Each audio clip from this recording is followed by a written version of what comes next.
Assalamu alaikum mai sauraro, barka da warhaka, sannunmu da ƙara saduwa a cikin wannan tashar tamu mai albarka.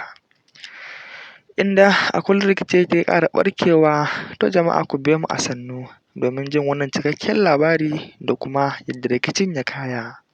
Za mu so ka gyara zama kuma ka karkaɗe kunnuwanka, kuma don Allah in har kai baƙo ne a wannan tasha ka dangwala mana subscribe ga ci gaban shirin.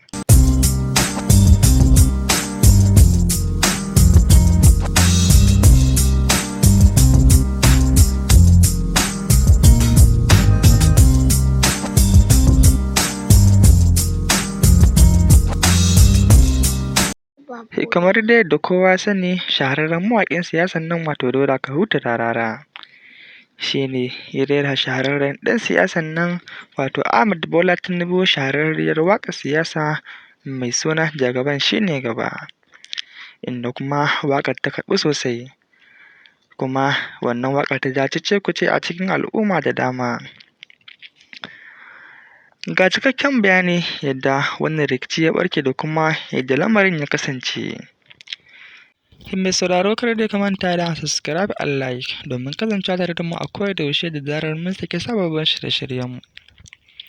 Kamar dai yadda wannan rikici ya ɓarke a zuwan saɓanin hankali da aka samu a tsakanin wannan shahararren mawaƙi da kuma al'ummar ƙasa baki ɗaya, inda kullum wannan mawaƙi ke cikin kare kansa da bayyana al'umma shi fa kawai aikinsa ya aiwatar, shi kuma wannan ɗan siyasa ne, inda shi kuma a kowace kakar siyasa idan ta bayyana yake zaɓen wani domin rera masa waƙoƙi daban-daban iri-iri don ganin shi ma ya karɓu a gun al'ummar ƙasa da kuma bayyana al'umma manufofinsa. To mai sauraro ku biyo mu a sannu kuma za mu ci gaba da kawo muku wannan labari daki-daki.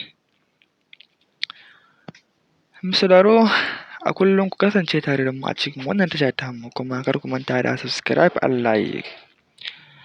Inda a kullum shuwagabanni daban-daban ƙara tsayawa neman takarar shugabancin ƙasar nan suke yi.